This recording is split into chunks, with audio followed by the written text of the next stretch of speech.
Hello friends, good morning. You are watching English Guru, the guru of English grammar.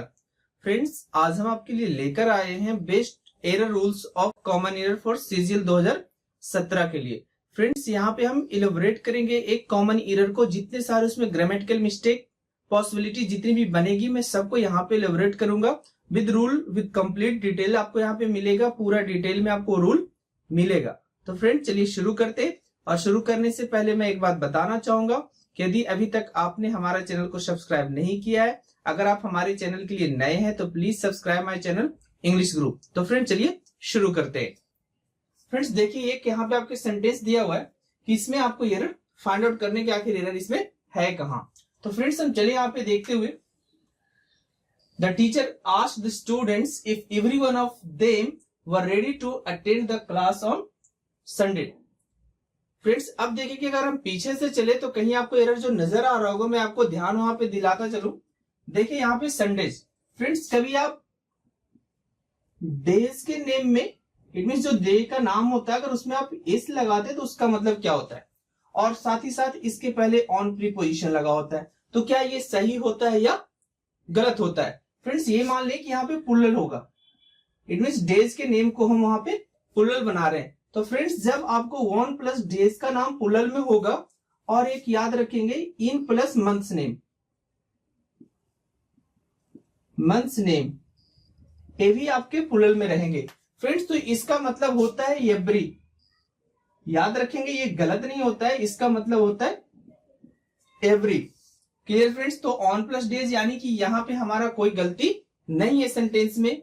अब चलते थोड़ा back से, अगर हम चलते चले तो कहीं आपको क्लासेज कोई दिक्कत नहीं होना चाहिए। अटेंड सही है, इधर भी सही है। अब चलते थोड़ा यहां से आए, इफ। फ्रेंड देखिए, ये आपके नरेशन का क्वेश्चन है।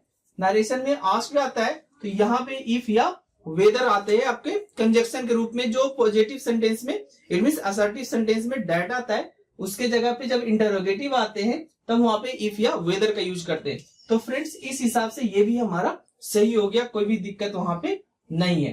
फ्रेंड्स, अब आता है ये बात, every one of them. Friends, क्या होता है एवरी वन ऑफ देम? अब जरा यहां पे हम नोट पॉइंट बनाए आपको, 1, 2 and third point. Every one,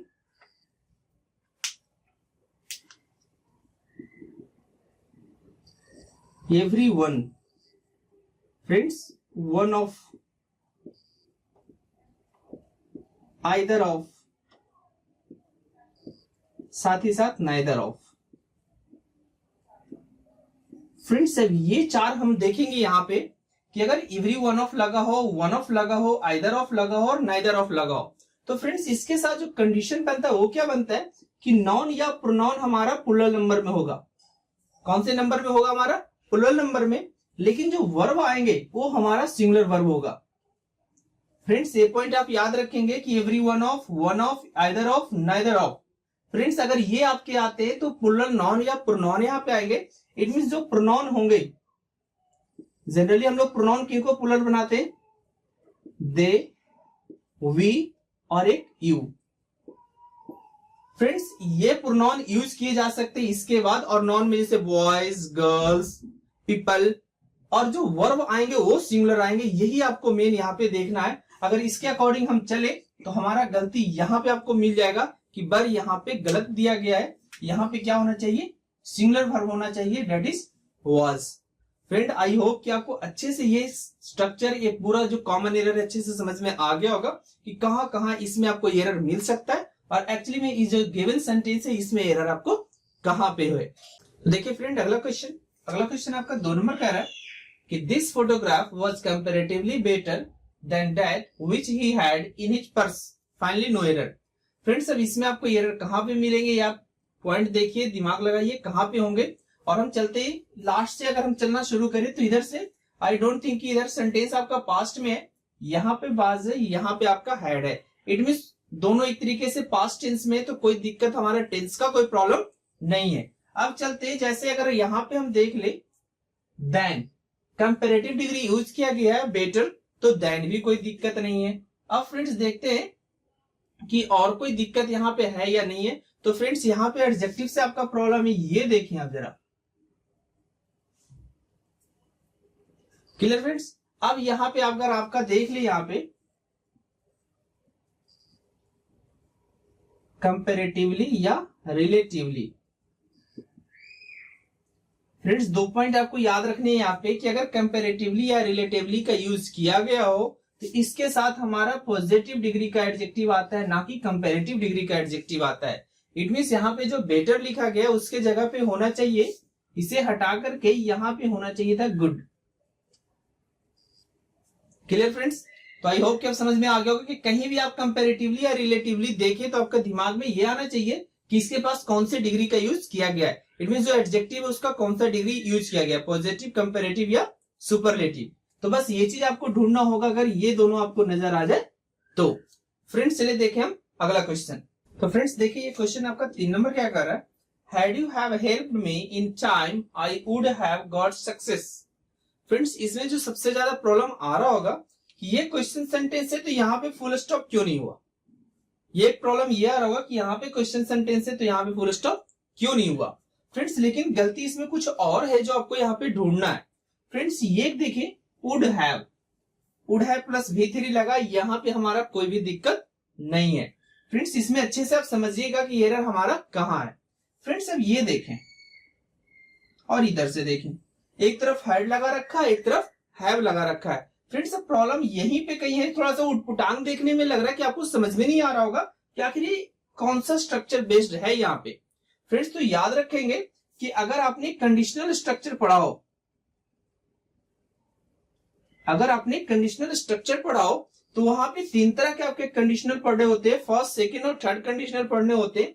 तो फ्रेंड्स ये थर्ड कंडीशनल का है कि जहां पे हम देखते हैं कि इफ लगे होते हैं सब्जेक्ट और हैड प्लस V3।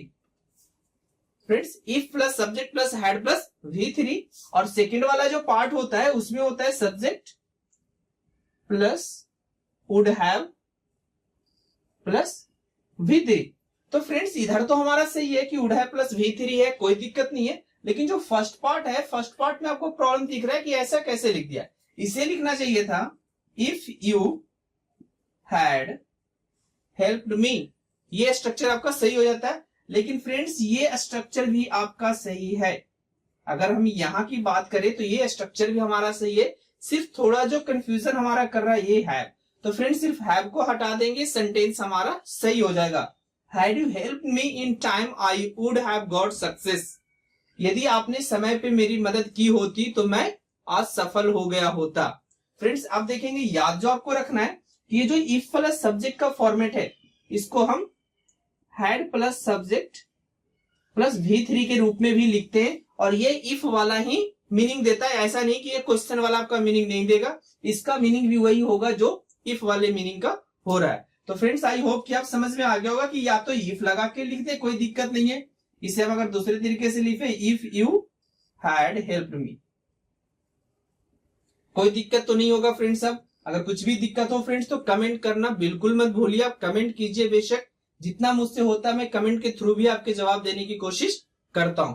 तो फ्रेंड्स क्लियर हो गया कि इफ आई हैड लिखेंगे या हैड प्लस सब्जेक्ट लिखेंगे। तो फ्रेंड्स चलिए क्वेश्चन नंबर हम 4 देखें कि 4 हमारा क्या कह रहा है।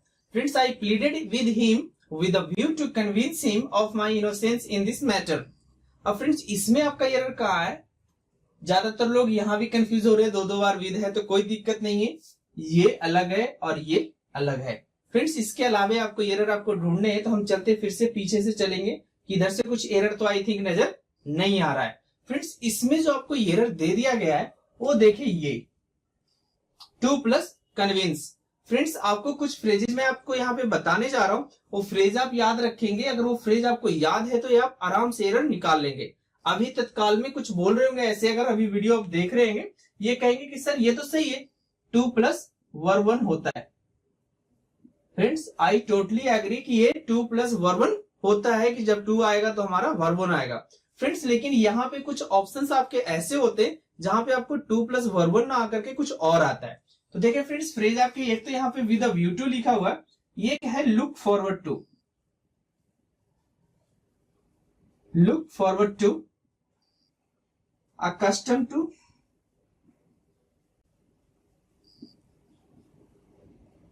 B used to, we used to habituated to।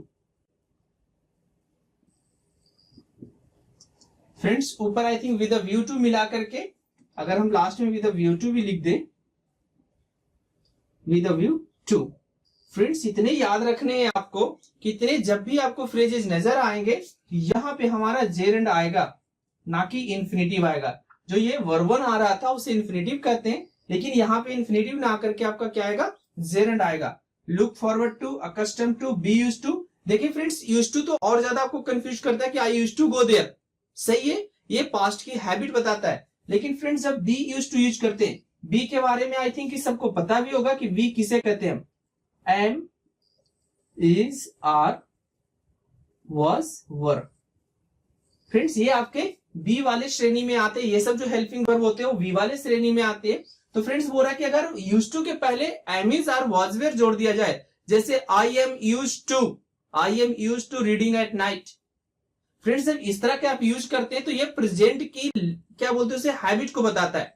जब आप बोलते हैं कि एम, इज, आर के साथ यूज टू बताते हैं तो ये बताता है कि कोई अभी तत्काल में प्रेजेंट में वो किसी चीज का हैबिचुएटेड हो चुका है, तब हम यूज टू का यूज बी के साथ करते हैं। It means am, is, are, was, were के साथ करते हैं। तो फ्रेंड्स यहाँ पे मिल गया एरर आपका कि यहाँ पे हमारा कन्विंसिंग होना चाहिए, ना कि कन्विंस होना चाहिए। याद रखेंगे ये 5 फ्रेजेज आपको याद रखने कि इस तरह से जब टू आएगा तो यहाँ पे हमारा जेरेंड आएगा। आई होप आपको अच्छे से समझ में आ गया होगा। तो फ्रेंड्स देखिए ये क्वेश्चन में आपका एरर कहाँ है, everybody knows that Ragini is the most unique singer of this college, no error. Friends आपको यहाँ पे दिख रहा होगा यूनिक एक वर्ड है और इसके साथ हमारा सुपरलेटिव जो इसे बनाते हैं हम, वो सुपरलेटिव इसे बना दिया गया है। फ्रेंड्स अब देखिए हम जरा इसे थोड़ा सा गौर करें, यूनिक, ठीक है, माइनर, बहुत ऐसे फ्रेजेस है आपको वर्ड है जो आपको याद रखने होंगे, यूनिक, माइनर, एक्सीलेंट। तो फ्रेंड्स बहुत ऐसे वर्ब्स आपके वर्ड मिलेंगे जो कि अपने आप में सुपरलेटिव डिग्री होता है, इसमें कुछ सुपरलेटिव लगाने की जरूरत नहीं है। अब फ्रेंड्स मैं आपको यहाँ पे वर्ड याद इसलिए नहीं ज्यादा लिखा रहा हूं क्योंकि मैं आपको यहाँ पे तरीका बता रहा हूं कि कैसे पहचानेंगे कि वो सुपरलेटिव है, ठीक है फ्रेंड्स। तो देखिए यहाँ पे यूनिक लिखे, माइनर लिखे, एक्सीलेंट लिखे, मेजर लिख सकते हैं आप। चलिए तो अब जरा समझने की आप कोशिश कीजिए कि क्यों इसका सुपरलेटिव हम नहीं बनाते हैं, ये अपने आप में सुपरलेटिव क्यों होता है। फ्रेंड्स अब एक वर्ड अब मैं आपको बताने जा रहा हूं, वो वर्ड पहले आप समझिए, ब्लाइंड। फ्रेंड्स अगर हम ब्लाइंड को सुपरलेटिव बना दे, the most blind. Friends blind का मतलब ही होता है अंधा, अंधा उसे कहते हैं जिसे कुछ न दिखता हो। तो फ्रेंड्स इसमें ना कोई तुलना आप कर सकते हैं कि कम दिखता हो ना दिखता हो, तो फ्रेंड्स वो अंधा नहीं है।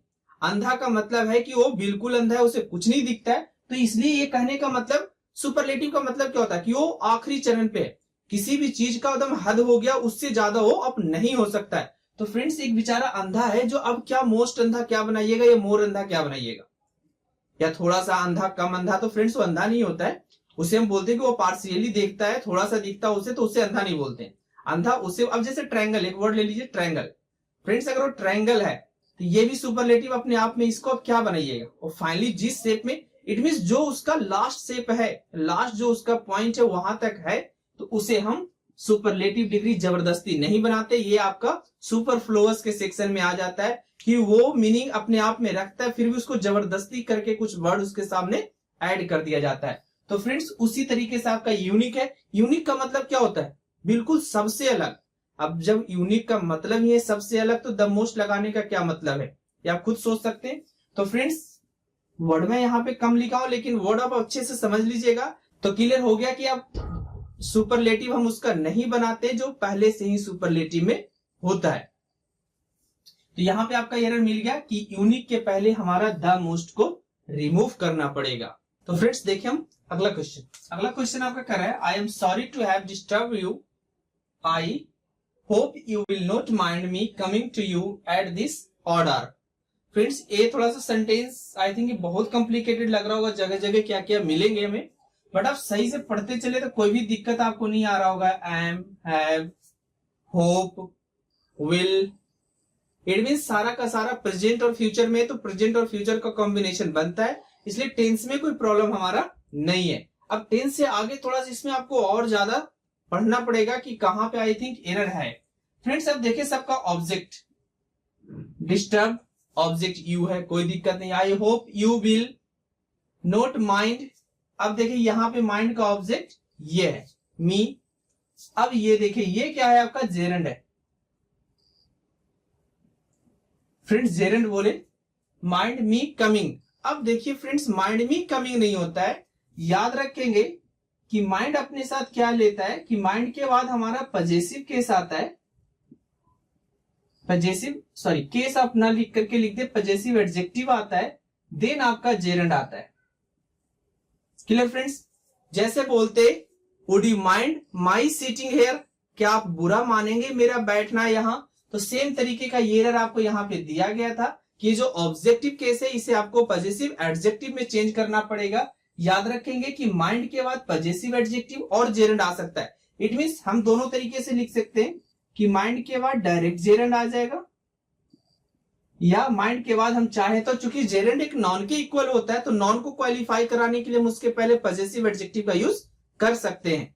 फ्रेंड्स तो आई होप कि अच्छे से ये समझ में आ गया हो कि अगर माइंड वर्ब आपका मिले तो आपके माइंड पे ये माइंड करना चाहिए कि क्या यहाँ पे एरर हो सकता है। Clear friends? याद रखेंगे कि माइंड के साथ पजेसिव एडजेक्टिव देन आपका जेरेंड आ सकता है, या तो ये नहीं होगा, इट मींस या तो यहाँ पे पजेसिव एडजेक्टिव नहीं होगा या होगा, दोनों चीज हो सकता है कि हम डायरेक्ट जेरेंड भी लिख सकते हैं। लेकिन यहाँ पे वो बोल रहा है कि you will not mind my coming to you, it means मेरा यहाँ आना आप बुरा नहीं मानेंगे। तो फ्रेंड्स जब भी आपको बोलना है कि मेरा यहाँ आना, मेरा जाना, मेरा खाना, तो बोलते माई ईटिंग। क्योंकि ईटिंग आपका वहां पे वर्ब है बट वो जेरेंड का काम करता है और जेरेंड को एक नॉन की इक्वल होता है और नॉन को क्वालिफाई कराने के लिए हम पजेसिव एडजेक्टिव का यूज करते हैं। तो चलिए फ्रेंड्स देखिए हम अगला question. Many a man were killed in that accident according to the Times of India. Times of India के अकॉर्डिंग वहां पे उस एक्सीडेंट में बहुत सारे लोग मारे गए थे। तो फ्रेंड्स इसमें आपका एरर कहां है? अब देखिए इसके लिए आप पॉइंट याद रखेंगे क्या, मेनी पता है आपको कि मेनी के बाद हमारा प्लूरल नाउन आता है और वर्ब भी हमारा कैसा होता है, प्लूरल होता है। वर्ब भी कैसा होगा हमारा, प्लूरल नाउन आएगा और प्लूरल वर्ब आएगा। फ्रेंड्स याद रखेंगे कि एक और पॉइंट आपका बनता है कि मेनी के साथ हम लोग ए और एन लगाते हैं। अब देखिए फ्रेंड्स कि मेनी तो है लेकिन उसके बगल में आपका ए और एन आ गया।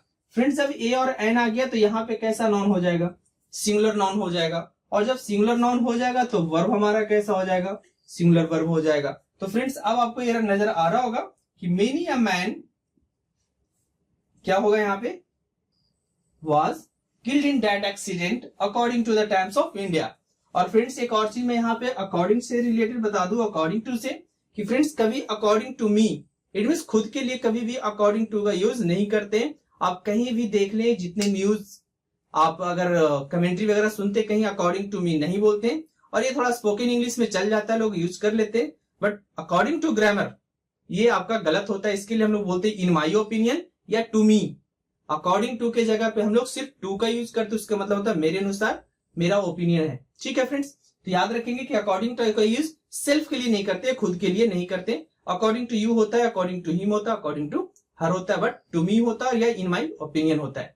Clear friends? तो आपको एरर अच्छे से समझ में आ रहे होंगे। फ्रेंड्स देखिए हम अगला क्वेश्चन आपका है कि the imported articles which you sell are enough costly to allow the pocket of an ordinary man. Friends अब इसमें एरर आपका कहां, ये हम देखें जरा।